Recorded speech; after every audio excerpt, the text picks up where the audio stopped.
So, facts. They sure get in the way, don't they? Wouldn't it be nice just to believe and say whatever the heck we want?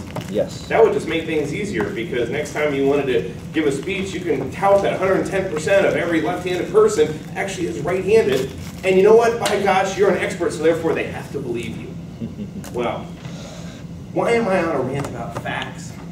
Yesterday on my car ride home, love listening to National Public Radio, whether it's 88.5 or 89.7. And there's a show that comes on about 5 o'clock, 6 o'clock on 88.5, something like Last Word of the Day. And they gave an interview with a lady who was with the National Audubon Society. Who here knows what the National Audubon Society does? Birds. Birds, excellent, that's right. It's not trees, it's birds. And the lady was so upset because they're looking at putting big windmills in an area just north of the Everglades, an area that's called the agricultural area of the Everglades, which means it's no longer the big swamp that it used to be. It has now been developed probably for decades for agricultural purposes. Now, as a scoutmaster, just as a concerned citizen, conservation is very important to me. I definitely think that as a whole, we as a society have done a lot of really bad things to the areas we live in. Some of it, unfortunately, has been necessary. We couldn't get to where we're going to go if we didn't put roads, if we didn't cut through mountains or put a tunnel in or put a landing strip so planes can come and land. And when we do these things, we do impact the wildlife. That's going to happen. However, I also feel in a small way that we're the dominant species on the planet. Don't we get some credit for that? I mean, just because we happen to do something that impacts something else, yeah, that's unfortunate, and we should try not to do that. Well, at the same time, though, if we are going to better ourselves, better society in various ways, unfortunately, that's going to have an impact. This lady, when she made her arguments, was quite interesting. She quoted a lot of numbers, and she gave them out very fast. So when I got home, I decided to do a little bit of research.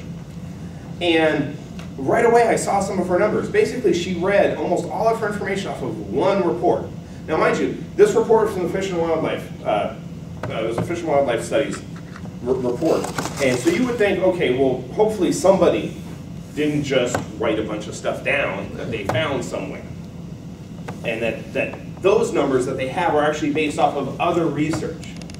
So hopefully somewhere along the way, this information is accurate. The only thing that concerns me is this. Building window strikes may account for 97 to 976 million bird deaths each year.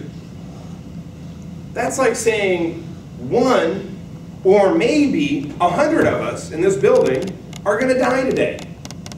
You know, if one person dies, we'd probably say, you know what, was he overweight? Was he old? Did he get hit by a car? You know, did a water buffalo fall out of the air? You know, okay, one person, yeah.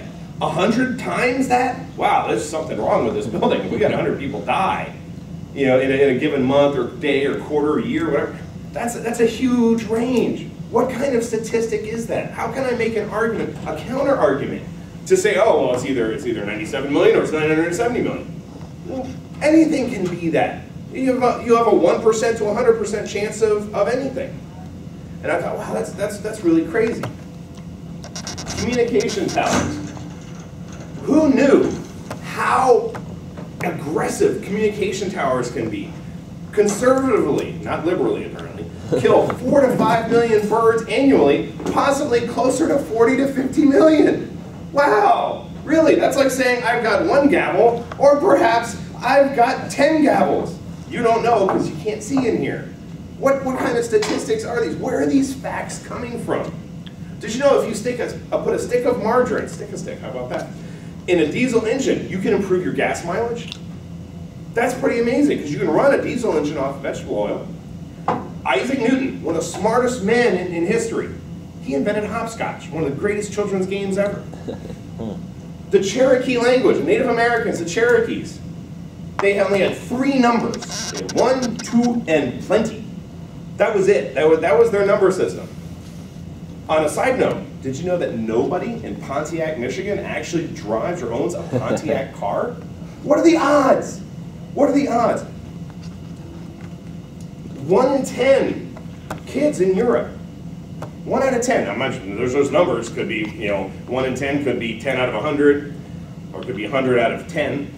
European kids were conceived on an IKEA bed. Who would have known? There are oysters in the Caribbean that can climb trees. Wow. Why they would want to, I don't know. Maybe they're suicidal. You never know. Pilgrims ate popcorn at Thanksgiving. There are peanuts. Peanuts is one of the ingredients in dynamite. And as some of us eat our lunch, did you know that in your lifetime you're going to eat approximately 60,000 pounds? That's like in your whole life, you've eaten 6 adult male elephants. So which means I'm buying too many foods. I could just go buy a male and female elephant. I'll be set for life as far as food goes. The problem with these facts, just like the ones she quoted, I pulled some of these off of a couple websites. The one was funny but false. The other is funny but true. Honestly, the first half I read, those were the funny but false. The second half, funny but true. Honestly, I don't trust any of them. So in my case, what did I do? I went to one resource and I pulled a bunch of it funny, but yet somewhat believable information. This lady, very sincere woman. She had some very good points in general, but some of the facts she claimed, gosh, where did you get your information from? Did you verify that information?